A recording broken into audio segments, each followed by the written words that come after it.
Yes. Good morning to everyone. So, students, in the previous lecture, we have started the chapter 1, that is भाषा, लिपि और व्याकरण. Okay. तो previous lecture में हमने ये स्टार्ट किया था चैप्टर, जिसमें हमने पढ़ लिया था भाषा के बारे में. और भाषा के हमने दो रूप पढ़े थे, मौखिक भाषा और लिखित भाषा. यानी भाषा के मुख्यतः दो रूप होते हैं, एक तो मौखिक भाषा और लिखित भाषा. यानी जो बोलकर प्रस्तुत की जाती है, अपने मन के विचारों को बोलकर प्रकट करना मौखिक भाषा कहलाता है. और अपने मन या विचारों को लिखकर प्रकट करना क्या कहलाता है, लिखित भाषा. ठीक है. यस. और हमने एक रूप और पढ़ा था जिसका नाम था सांकेतिक भाषा, जो कि प्राचीन काल का रूप है ये. और अनेक आज भी अनेक संकेतों के माध्यम से इस भाषा का प्रयोग किया जाता है. जैसे कि पक्षियों की चहचहाट देख सकते हैं, जब वो खुश होते हैं तो आपस में चहचहाट करते हैं, ऐसे लगता है कि वो बहुत खुश है ना. किसी आप देखते हो, कोई किसी के पालतू जानवर है, वो किसी स्वामी को या उसके मालिक को आकर देखकर पूंछ हिलाता है, जैसे कुत्ता हुआ, बिल्ली हुई. तो ये सब संकेत प्रदर्शित. और ट्रैफिक सिग्नल पर ट्रैफिक जो होता है, पुलिस वो भी अपने हाथों से इशारा करते हैं. तो इस तरह से ये संकेतों का प्रयोग करके सांकेतिक भाषा का भी यूज होता है. अब हम आगे पढ़ेंगे.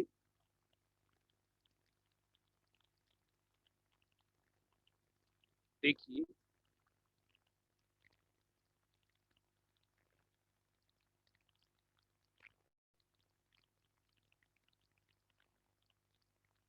सांकेतिक भाषा का क्षेत्र अत्यंत सीमित है.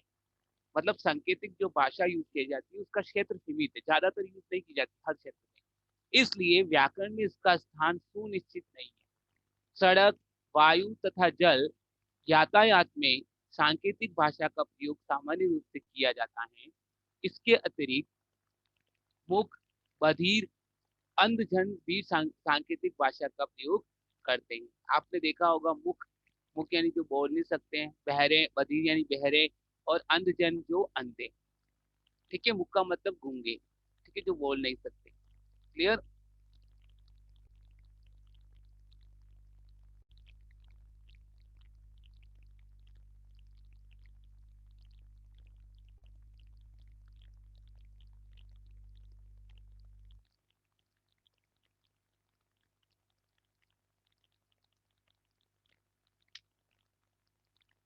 मुख यानी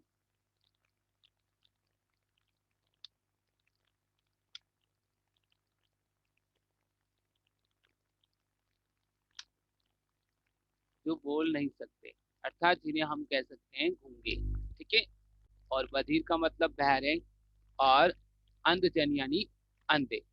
ठीक है.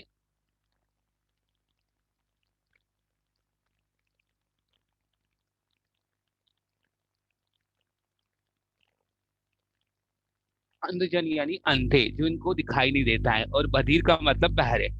ओके. तो इन भाषा को आपने देखा होगा, इनके लिए अलग स्पेशल स्कूल होते हैं, है ना, जिनको ब्रेल लिपि से पढ़ाया जाता है ना. मोटे मोटे जो अंधजन होते हैं, उनके अक्षरों की बनावट उभारदार होती है, उनको स्पर्श करके पढ़ाया जाता है किसी पे, है ना. तो ऐसे वो भी संकेतों द्वारा ही समझते हैं, क्योंकि वो बोल नहीं सकते बधिर वाले. ऐसे लोग ऐसे स्पेशल चाइल्ड कहलाते हैं. वो किसके अंतर्गत आते हैं, स्पेशल चाइल्ड, विशेष बच्चे.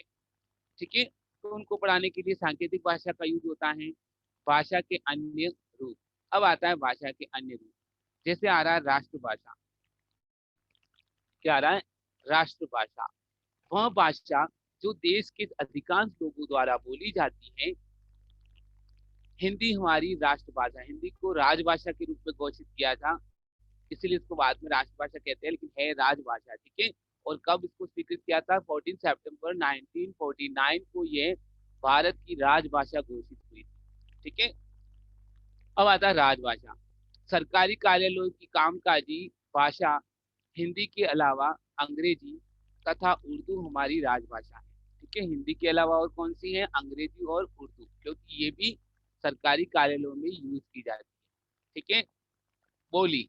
सीमित क्षेत्र में बोली जाने वाली भाषा, जैसे राजस्थानी, मारवाड़ी, ब्रिज.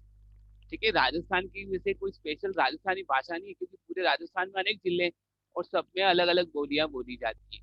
उसे मारवाड़ में बोले जाने वाली जोधपुर पाली, है ना, मारवाड़ ये इलाका है ना, ये यहाँ बोली जाने वाली मारवाड़ी, फिर ब्रिज, है ना, अयोध्या वगैरह उधर, वृंदावन वगैरह ब्रिज, तो ये उधर की बोलियां होती है।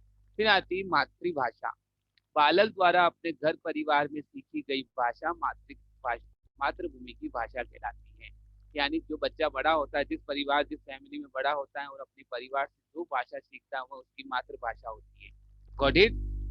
तो आपको समझ में आ गया भाषा के क्या क्या रूप है। एक तो राष्ट्रभाषा, पूरे कंट्री की भाषा, जैसे हिंदी भी पूरे कंट्री की भाषा है, ठीक है, अपने देश की राष्ट्रभाषा है। फिर राजभाषा के रूप में से है ही है, क्योंकि सरकारी कार्यालयों में से यूज किया जाता है।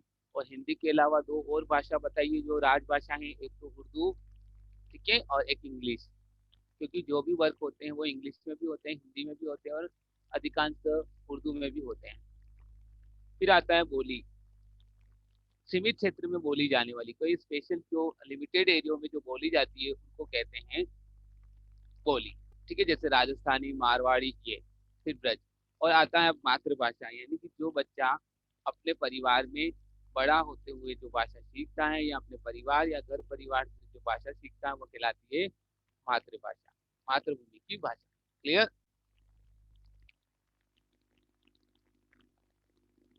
अब देखिए जानने योग्य तथ्य। क्या जानने योग्य तथ्य है? देखिए स्पेशल 14 सितंबर, कब?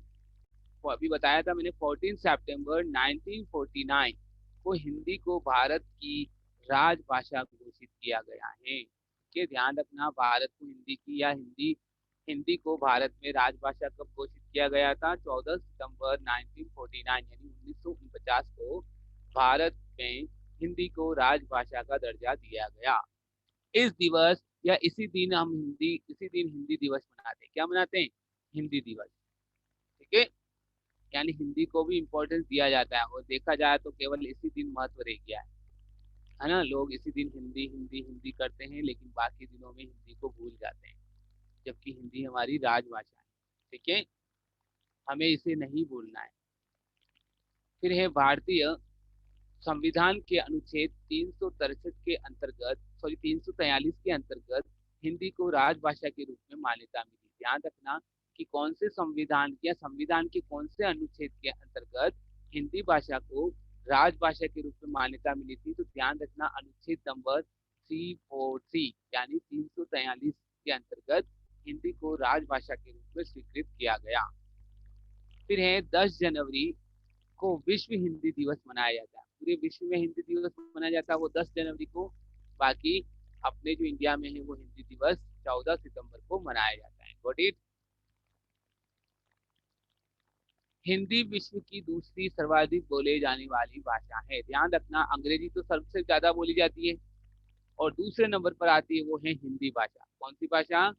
हिंदी लैंग्वेज, उसको विश्व में सबसे ज्यादा बोले जाने वाली भाषा है हिंदी। ध्यान रखना, ठीक है। अब हमारी आती है लिपि। क्या आती है? स्क्रिप्ट, ठीक है। क्या है? स्क्रिप्ट, यानी लिखने की कला, लिखने की क्रिया, वो कहलाती है लिपि। ये देखिए, सबकी अलग अलग लिपि है। हिंदी भाषा की अलग होती है, उर्दू की अलग होती है, इंग्लिश की अलग होती है, तमिल की अलग होती है, सबकी अलग अलग भाषाएं होती है। सिर्फ पंजाबी की अलग होती है ना, सबकी। और लिपि का मतलब होता है लिखावट या लिखने की विधि, ठीक है, लिखने की क्रिया या लिखने की विधि।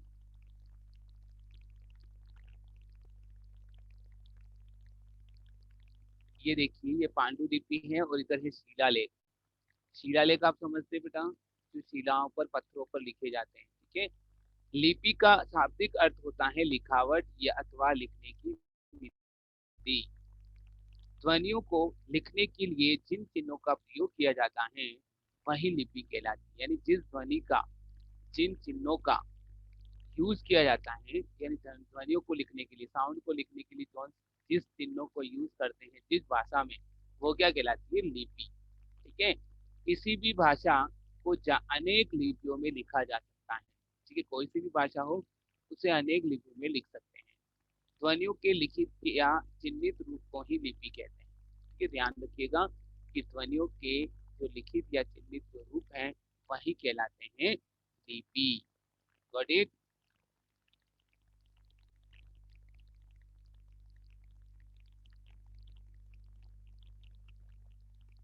ओके,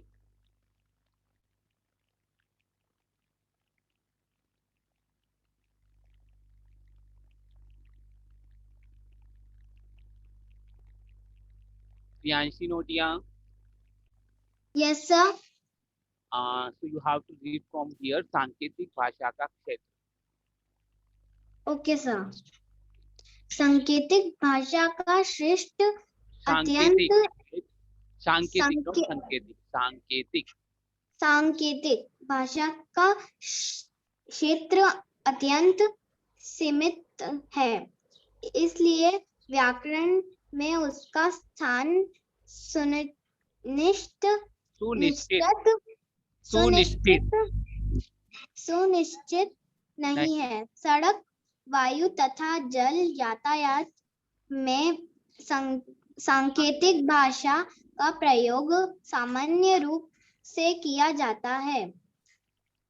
इसके इसके अतिरिक्त अतिरिक्त मुख बधिर एवं अंधजन, अंधजन, अंधजन भी सांकेतिक भाषा का प्रयोग करते हैं। ओके, तो ठीक है, इसके अतिरिक्त मूक, बधिर एवं अंधजन भी सांकेतिक भाषा का प्रयोग करते हैं, क्योंकि ये अंधजन है। ठीक है, मुख का मतलब बताया मैंने, लिखवाया। मुख यानी जो बोल नहीं सकते, गूंगे, बधिर यानी बहरे, और अंधजन जिनको दिखाई नहीं देता, अंधे। Got it? Okay, yes sir. Next,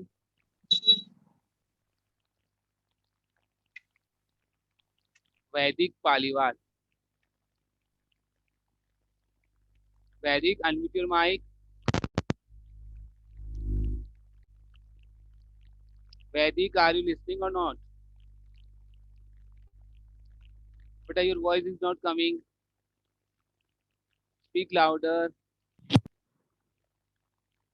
Wait. Unmute your mic. Yes, sir. Now read from here. भाषा के अन्य रूप। बेटा नहीं, your voice is not coming. आपकी बात नहीं आ रही आवाज। Check your mobile.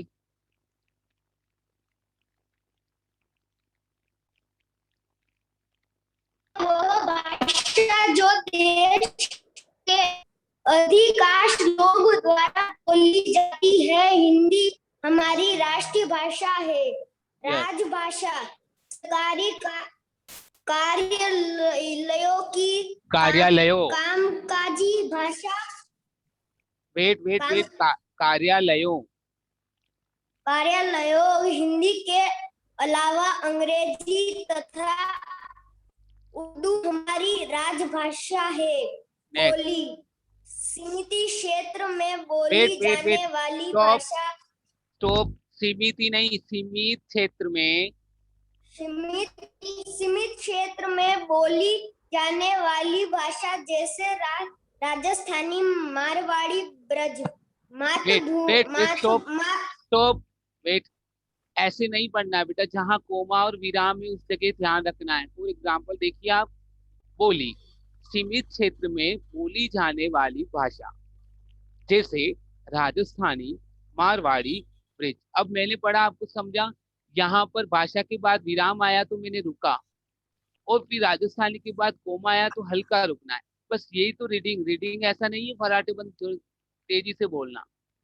रीडिंग का मतलब जहाँ कोमा विराम आ रहा है वहां पर रुकना। जैसे बोली सीमित क्षेत्र में बोली जाने वाली भाषा जैसे राजस्थानी, मारवाड़ी, ब्रिज, ऐसे बोलना है। Got it? ओके,